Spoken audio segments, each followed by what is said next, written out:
Guys, welcome back to understand YouTube channel. ಎಲ್ಲರೂ ಹೇಗಿದ್ದೀರಾ?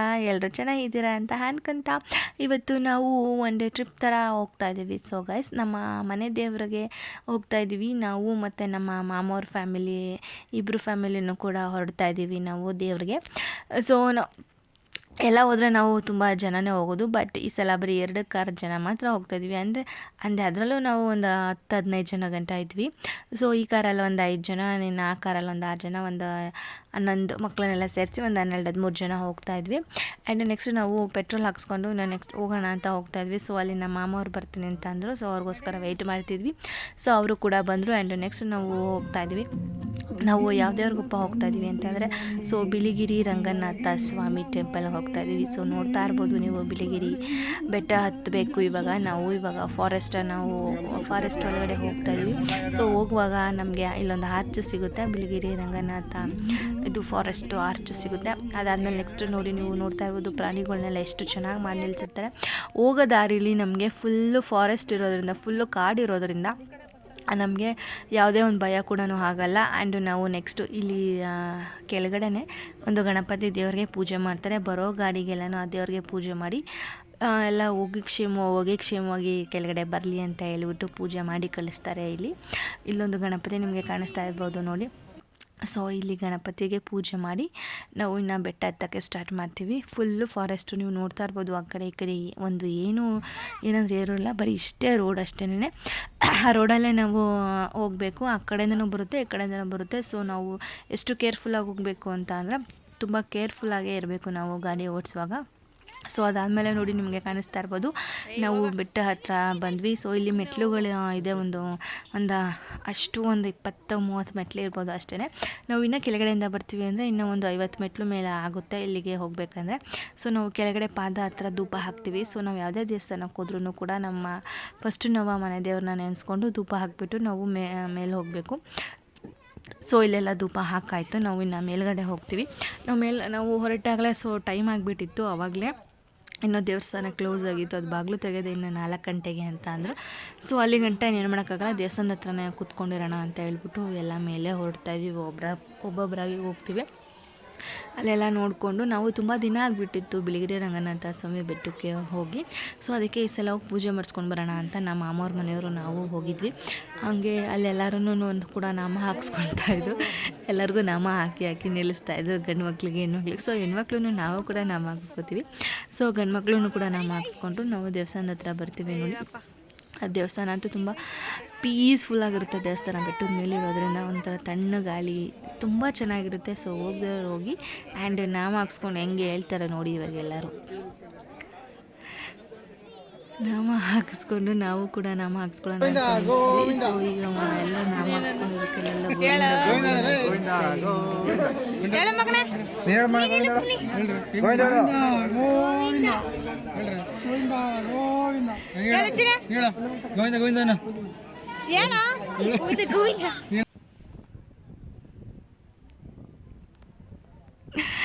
ಎಲ್ಲರೂ ಗೋವಿಂದ ಅಂತ ಹೇಳಿದ್ರಿ. ಸೊ ನಾವು ಕೂಡ ನಾಮ ಹಾಕ್ಸ್ಕೊಂಡ್ವಿ, ಹೆಣ್ಮಕ್ಳು. ಅದು ಹಾಕ್ಸ್ಕೊಂಡ್ಮೇಲೆ ನೀವು ನೋಡ್ತಾ ಇರ್ಬೋದು ದೇವಸ್ಥಾನ ಫುಲ್ ಕ್ಲೋಸ್ ಆಗಿದೆ. ಆ್ಯಂಡ್ ಎಲ್ಲ 4 ಗಂಟೆ ವೆಯ್ಟ್ ಮಾಡಿ ಅಂತ ಎಲ್ಲ ಕೂತ್ಕೊಂಡು ಅಲ್ಲೇ ವೆಯ್ಟ್ ಮಾಡ್ತಿದ್ವಿ. ಸೊ ಇಲ್ಲಿ ಪ್ರಸಾದನೂ ಕೂಡ ಸಿಗುತ್ತೆ, ಬಟ್ ಅದನ್ನು ಕೂಡ ಕ್ಲೋಸ್ ಆಗಿತ್ತು. ನಾವು ಬಂದಿರೋ ಟೈಮು ಚೆನ್ನಾಗಿರಲಿಲ್ಲ, ಪ್ರಸಾದನೂ ಕ್ಲೋಸ್ ಆಗಿತ್ತು, ದೇವಸ್ಥಾನನೂ ಕ್ಲೋಸ್ ಆಗಿತ್ತು. ದೇವಸ್ಥಾನ ಅಂದರೆ 4 ಗಂಟೆ ಮೇಲೆ ಓಪನ್ ಮಾಡ್ತಾರೆ. ಸೊ ಹಂಗಾಗಿ ಅಲ್ಲಿ ಗಂಟೆ ಎಲ್ಲರೂ ಎಲ್ಲೇ ಪಾದದ ಹತ್ರನೇ ಕೈ ಮುಕ್ಕೊಳ್ಳೋಣ ಅಂತ ಅಂದ್ವಿ. ಗೋಪುರದ ಹತ್ರ ಎಲ್ಲ ಕೈ ಮುಕ್ಕೊಂಡಾದ್ಮೇಲೆ ದೇವಸ್ಥಾನ ಓಪನ್ ಆದಮೇಲೆ ಹೋಗೋಣ ಅಂತ ಅಂದ್ಬಿಟ್ಟು ಎಲ್ಲ ಅಲ್ಲೇ ಹೊರಗಡೆನೇ ಇದು ಮಾಡ್ಕೊತಾಯಿದ್ದೋ. ಅದಾದಮೇಲೆ ನೆಕ್ಸ್ಟು ನಾವು ಬಾಗಿಲು ತೆಗಿತಾರೆ. ಸೊ ಇಲ್ಲಿನ ವಿಶೇಷತೆ ಏನಪ್ಪ ಅಂತ ಅಂದರೆ, ಸೊ ಬಿಳಿಗಿರಿ ರಂಗನಾಥ ಬೆಟ್ಟದ ಮೇಲಿರೋದು. ಇದನ್ನು ಕಂಪ್ಲೀಟಾಗಿ ಆಲ್ಮೋಸ್ಟು ರೆಡಿ ಮಾಡ್ತಾಯಿದ್ರು. ಇವಾಗ ಸ್ವಲ್ಪ ಕಂಪ್ಲೀಟ್ ಆಗಿದೆ ಅಂತ ಅನ್ಕೋತೀನಿ ದೇವಸ್ಥಾನ.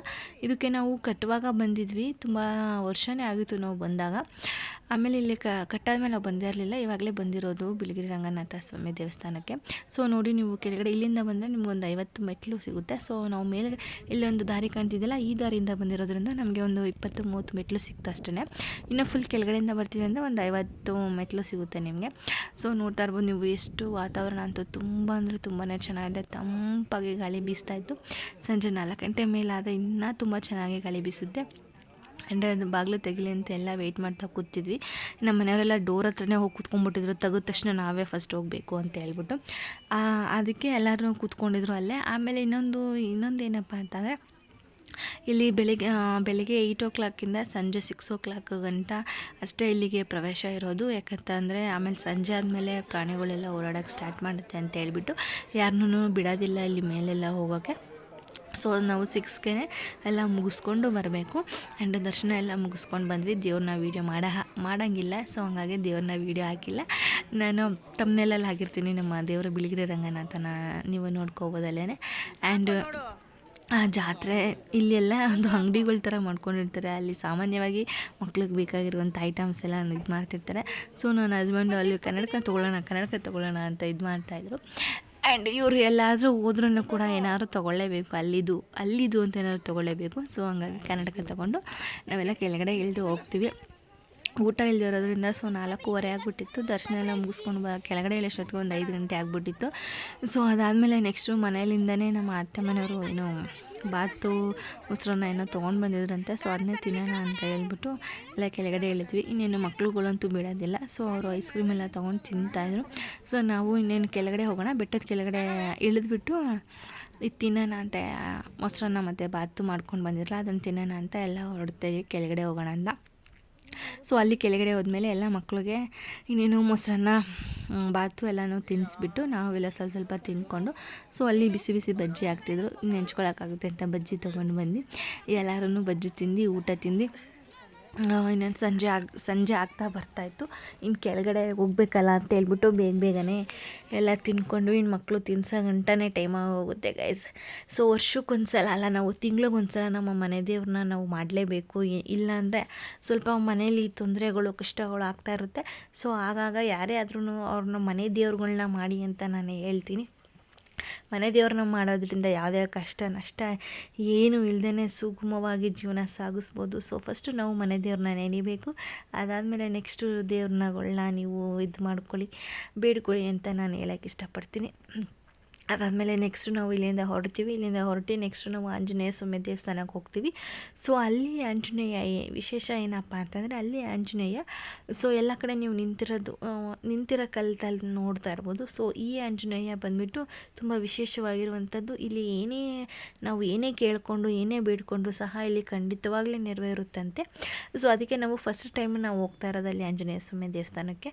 ಆಂಜನೇಯ ಸ್ವಾಮಿ ನೋಡಿಬಿಟ್ರೆ ನೀವು ಈ ಥರ ಇದೆಯಾ, ಈ ದೇವಸ್ಥಾನಕ್ಕೆ ಹೋಗಲೇಬೇಕು ಅನ್ನೋ ಒಂದು ಮನಸ್ಸು ನಿಮಗೆ ಖಂಡಿತ ಬಂದೇ ಬರುತ್ತೆ. ಸೊ ದಯವಿಟ್ಟು ಯಾರು ನೋಡಿಲ್ಲ ಅಂತಂದರೆ ಹೋಗಿ ನೋಡಿ, ಈ ಒಂದು ಆಂಜನೇಯನ ಕೃಪೆನ ನಿಮ್ಮ ಮುಂದೆ ಆಗಿಸ್ಕೊಳ್ಳಿ ಅಂತ ನಾನು ಹೇಳ್ತೀನಿ.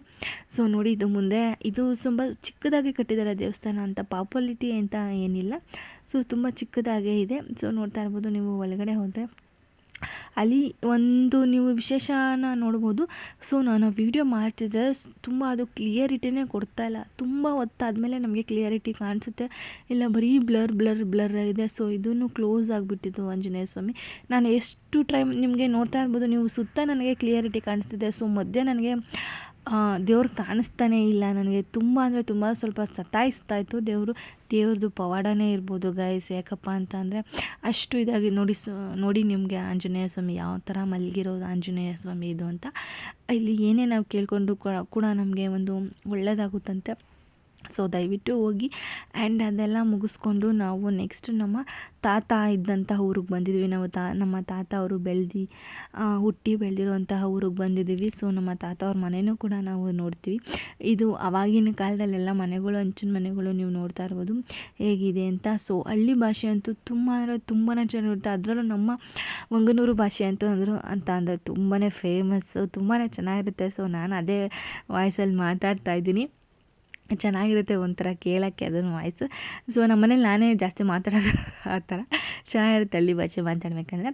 ಸೊ ನಮ್ಮ ತಾತ ಅವರು ಹುಟ್ಟಿ ಬೆಳೆದಿರೋಂಥ ಊರು ಮನೆ ಎಲ್ಲನೂ ನಾವು ನೋಡ್ಕೊಂಡು ಹೊರಡ್ತೀವಿ. ಸೊ ಯಾರು ನನ್ನ ಚಾನಲ್ ಫಸ್ಟ್ ಟೈಮ್ ನೋಡ್ತಾ ಇದ್ದಾರೆ, ಸೊ ದಯವಿಟ್ಟು ನನ್ನ ಚಾನಲ್ ಸಬ್ಸ್ಕ್ರೈಬ್ ಆಗಿ ಅಂತ ಹೇಳ್ತಾ, ಇನ್ನು ಹೆಚ್ಚೆಚ್ಚು ವೀಡಿಯೋನ ನಾನು ಬಿಡಬೇಕು ಅಂತ ಅಂದ್ಕೊಂಡಿದ್ದೀನಿ. ಸೊ ಅದಕ್ಕೆಲ್ಲ ನಿಮ್ಮ ಪ್ರೋತ್ಸಾಹ ನನಗೆ ಬೇಕೇ ಬೇಕು. ಸೊ ಎಲ್ಲರೂ ದಯವಿಟ್ಟು ನನಗೆ ಲೈಕು, ಶೇರು, ಕಮೆಂಟ್ ಮಾಡಲೇಬೇಕು.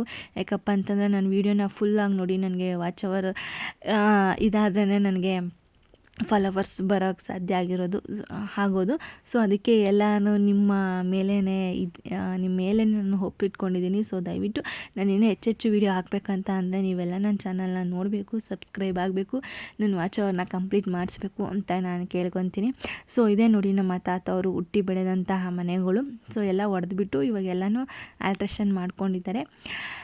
ನೀವು ನೋಡ್ತಿರ್ಬೋದು ಹಳ್ಳಿ ಮನೆ ಹೇಗಿರುತ್ತೆ ಅಂತ.